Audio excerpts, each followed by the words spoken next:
स्वागत है आपका 5 फिंगर क्लासेस की इम्पोर्टेंट क्वेश्चन आंसर सीरीज में, जिसका आज आपके सामने 45वां भाग आ रहा है। आज का हमारा टॉपिक है भाषा का विकास, जिसको इंग्लिश में लैंग्वेज डेवलपमेंट कहा जाता है। भाषा के विकास पर आज हमारा ये विस्तृत विश्लेषण होगा। ये टॉपिक थोड़ा सा लंबा है, इसी वजह से मैंने इसको 3 पार्टों में देने का प्रयास किया है, क्योंकि अगर एक ही पार्ट में इसको बनाया जाए तो वीडियो लगभग 40-45 मिनट का बैठ रहा है। तो यहाँ पे मैंने इसको शॉर्ट करके अलग अलग भागों में डिवाइड कर दिया, जिससे आपको बहुत ज़्यादा लेंथी ये टॉपिक ना लगे। तो इसका पहला प्रश्न आपके सामने है कि भाषा क्या है, इसके अर्थ को स्पष्ट कीजिए। जैसा कि मैंने आपको पहले ही बताया है कि मेरा उद्देश्य ये होता है कि जो अति लघु उत्तरीय प्रश्न या लघु उत्तरीय प्रश्न आते हैं एग्ज़ाम में, जैसा कि बीएड की परीक्षाओं में, डीएलएड की परीक्षाओं में आते हैं, तो वहाँ पे मैंने थोड़ा सा इसको विस्तृत करने का प्रयास किया है। तो यहाँ पर इस प्रकार के प्रश्नों के माध्यम से आपके दोनों प्रकार की तैयारी हो जाती हैं, चाहे यूपी टेट की परीक्षा हो, यूपी टेट सीटेट की परीक्षा हो, या किसी भी राज्य की प्रयोगात्मक परीक्षा हो जो कि शिक्षा से संबंधित है, शिक्षण प्रक्रिया से संबंधित है, वो हो। मैंने यहाँ पर कोशिश ये की है कि छोटे छोटे प्रश्नों के माध्यम से आप इसको समझ लें, यानी कि सभी प्रकार की तैयारी आपकी हो जाए, हर परीक्षा की तैयारी आपकी हो जाए और कंसेप्ट का जो सही सार है वो आपके पास तक पहुँच जाए। तो प्रश्न आपके सामने है कि भाषा क्या है, इसके अर्थ को स्पष्ट कीजिए। तो भाषा एक कला है जो बालक में कुशलता और आत्मविश्वास उत्पन्न करती है, और इसी के माध्यम से बालक अपने भावों, विचारों, संवेगों एवं इच्छाओं को दूसरों तक पहुंचाते हैं तथा दूसरे व्यक्तियों के विचारों को भी समझते हैं। अगला प्रश्न आपके सामने है कि भाषा का शाब्दिक अर्थ बताइए। कि भाषा शब्द संस्कृत के भाष धातु से ली गई है, जिसका अर्थ है बोलना, अर्थात जो बोला जाए वही भाषा है। तीसरा प्रश्न आपके सामने है कि पेवलोव के अनुसार भाषा शब्द के अर्थ को स्पष्ट कीजिए। तो यहाँ पर पेवलोव की, जो कि एक रशियन मनोसाइकोलॉजिस्ट हैं, उनके द्वारा जो बताया गया वो आपके सामने है कि बालक भाषा शब्द और अर्थ के मध्य संबंध स्थापित करके सीखता है। यानी कि बालक जब भाषा सीखता है तो वहाँ पर शब्द और उसके अर्थ के मध्य एक कोरिलेशन स्थापित करता है, एक संबंध स्थापित करता है, उसके द्वारा सीखता है। इसके अलावा पेवलोव के अनुसार ही सीखना अनुकूलित अनुक्रिया के फलस्वरूप आदतों का निर्माण है और भाषा सीखना आदत का निर्माण करना है। कितनी महत्वपूर्ण बात यहाँ पे पेवलोव के द्वारा बताई गई कि learning is the habit formation. तो और इस प्रक्रिया में भाषा जो है उसका साथ देती है। बालक के व्यक्तित्व को अच्छा बनाने में भाषा की विशेष भूमिका होती है। तो यहाँ पर अनुकूलित अनुक्रिया के फलस्वरूप आदतों का निर्माण करना और भाषा सीखना आदत का निर्माण करना है। अगला प्रश्न देखिए कि भाषा का अर्थ एवं परिभाषाएं बताइए। तो यहाँ पर 2-3 परिभाषाएं मैंने आपके सामने रखी हैं। कई बार पीजीटी की परीक्षाओं में भाषा डेफिनेशन दे दी जाती है और उसके मनोवैज्ञानिक का नाम मालूम आपसे किया जाता है। तो यहाँ पर स्किनर के अनुसार बालक भाषा अनुकरण और पुनर्बलन के माध्यम से सीखता है। तो बालक कैसे सीखता है स्किनर के अनुसार कि बालक भाषा के माध्यम से, भाषा जो सीखता है अनुकरण के माध्यम से और पुनर्बलन के माध्यम से सीखता है। दूसरा, रामचंद्र वर्मा के अनुसार मुख से उच्चारित होने वाले शब्दों और वाक्यों आदि का वह समूह जिसके द्वारा मन की बात बताई जाती है भाषा कहलाती है। तीसरा डेफिनेशन आपके सामने है कि महर्षि पतंजलि के अनुसार भाषा वह व्यापार है जिससे हम वर्णात्मक या व्यक्त शब्दों द्वारा अपने विचारों को प्रकट करते हैं।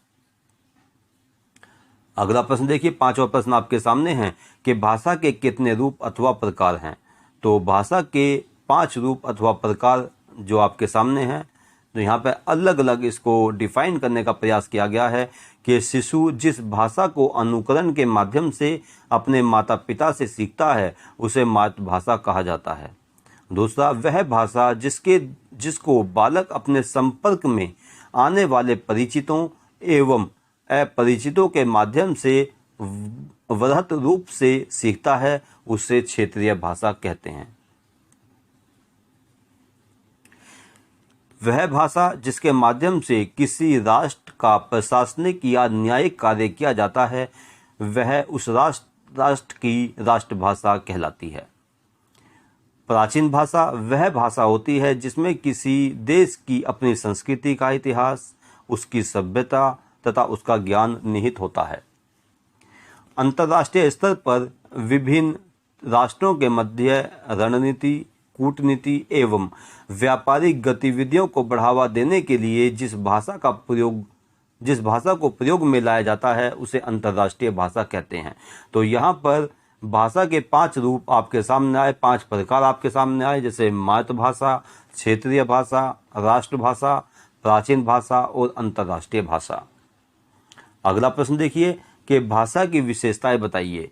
तो जॉन सावेज ने 1973 में भाषा की जो विशेषताएं बताई हैं वो आपके यहाँ पर सामने हैं कि भाषा का स्वरूप प्रतीकात्मक होता है, भाषा में क्रमबद्धता होती है, मौखिक, लिखित तथा प्रतीकात्मक भाषा का प्रयोग केवल मानव जाति ही करती है। इसके अलावा भाषा के माध्यम से बालक या मानव अपने ज्ञान को संचित करता है, उसका प्रसार करता है तथा उसकी अभिवृद्धि करता है। इसके अलावा भाषा को अभिव्यक्त करने का माध्यम वाणी है। भाषा की प्रकृति गत्यात्मक होती है जिसके कारण उसमें परिवर्तन आता रहता है। इसके अलावा भाषा मानव की कलाकृति है जिसके प्रमुख कौशल बोलना, लिखना, पढ़ना तथा सुनना है। इसके अलावा ध्वनि एवं शब्द भाषा के मूल तत्व होते हैं। यहाँ पर ध्यान देखिएगा कि कई बार ये प्रश्न आ जाता है कि भाषा के मूल तत्व बताइए। तो भाषा के 2 मूल तत्व होते हैं, ध्वनि एवं शब्द। इसके अलावा भाषा जन्मजात नहीं होती बल्कि भाषा अर्जित होती है जो अनुकरण के माध्यम से सीखी जाती है। इसके अलावा भाषा का विकास सामाजिक संदर्भों में होता है, यानी कि अलग अलग सामाजिक संदर्भ जो हमारे सामने उपस्थित होते हैं उसी प्रकार से भाषा का विकास भी हमारे अंदर होता रहता है। अगला प्रश्न देखिए, भाषा विकास की प्रक्रिया को स्पष्ट कीजिए। तो भाषा को वास्तव में मात्र अनुकरण द्वारा ही सीखा जाता है, यानी कि भाषा जो होती है वो जन्मजात नहीं होती, इन्नेट नहीं होती, एक्वायर्ड होती है, जिसको धीरे धीरे क्रमशः अनुकरण के माध्यम से सीखा जाता है।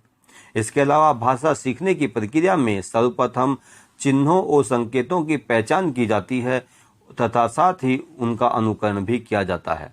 इसके अलावा भाषा अर्जित होती है, जैसा कि मैंने कुछ देर पहले बताया, जिससे अभ्यास एवं प्रशिक्षण द्वारा आत्मसात किया जाता है। अगला बिंदु है यहाँ पर कि भाषा सीखने की प्रक्रिया में सुनना, बोलना, पढ़ना, लिखना आदि सोपान शामिल होते हैं। इन सोपानों को सीखना ही भाषा कौशल कहलाता है, यानी कि भाषा कौशल किसे कहेंगे कि जब बालक बोलना, पढ़ना, लिखना आदि सोपानों को सीख लेता है तो उसको भाषा कौशल कहा जाता है। यानी कि 4 तत्व यहाँ पर भाषा सीखने के होते हैं। दोबारा देख लीजिए कि सुनना, बोलना, पढ़ना और लिखना, इन्हीं को सीखना ही भाषा कौशल कहा जाता है। इसके अलावा भाषा क्रमानुसार सीखी जाती है जिससे बालक में चयन की योग्यता, क्षमता एवं शक्ति विकसित होती चली जाती है। 8वां प्रश्न आपके सामने है कि भाषा के कितने पक्ष होते हैं। तो भाषा के 2 पक्ष बताए गए हैं, पहला है प्रतीकात्मक पक्ष और दूसरा है मानसिक पक्ष। तो प्रतीकात्मक पक्ष जो है उसमें देखिएगा कि भाषा का यह पक्ष भाषा सीखने के कौशल से संबंधित होता है, जिसमें बालक क्रमानुसार भाषा सुनने, बोलने, पढ़ने एवं लिखने के कौशल का विकास करता है। भाषा का यह पक्ष बालक के शारीरिक अंगों से संबंधित होता है। इसी को भाषा का बौद्धिक आधार भी माना जाता है। दूसरा है मनोवैज्ञानिक पक्ष, जिसमें आपके सामने बताया जा रहा है कि भाषा के विकास का यह पक्ष बालक के विचारों, भावों एवं संवेगों से संबंधित होता है। यह भाषा का मानसिक आधार कहलाता है, जिसमें ज्ञान, भाव एवं प्रेरणा पक्ष संगठित होता है और इसी के साथ साथ अनुभूतियों की अभिव्यक्ति, मुख भाषा अर्थात हाव भाव द्वारा की जाती है। नवा प्रश्न आपके सामने है कि भाषा के आधार कितने हैं, या भाषा के आधार कितने हैं। यह भाषा के 5 आधार बताए गए हैं। थोड़ा सा क्वेश्चन थोड़ा गलत हो गया है। ये भाषा के कितने आधार हैं, सिंपल सी बात है, तो यहाँ पे आप इसको समझ लीजिएगा। इसको भाषा के 5 आधार हैं कि भौतिक आधार, दूसरा मनोवैज्ञानिक आधार, तीसरा सामाजिक आधार, चौथा सांस्कृतिक आधार। 4 आधार यहाँ पे भाषा के हैं, 5 नहीं है। इसको करेक्शन कर लीजिएगा इसमें। अगला प्रश्न है कि भाषा विकास के कितने सोपान या चरण हैं। तो भाषा विकास के 2 सोपान या चरण हैं, जिसमें पहला है पूर्व वाक भाषा का विकास, जिसको इंग्लिश में प्री स्पीच लैंग्वेज डेवलपमेंट कहा जाता है, और दूसरा है पश्चवाक भाषा का विकास, जिसको इंग्लिश में पोस्ट स्पीच लैंग्वेज डेवलपमेंट कहा जाता है। तो यहाँ पर 10 प्रश्नों के माध्यम से भाषा विकास के बारे में आपको जानकारी प्रदान की गई। जैसे कि मैंने शुरुआत में बताया कि भाषा विकास एक बड़ा कंसेप्ट है। इसके 3 भाग मैंने बनाए हैं, तो तीनों भाग आपके सामने आएंगे।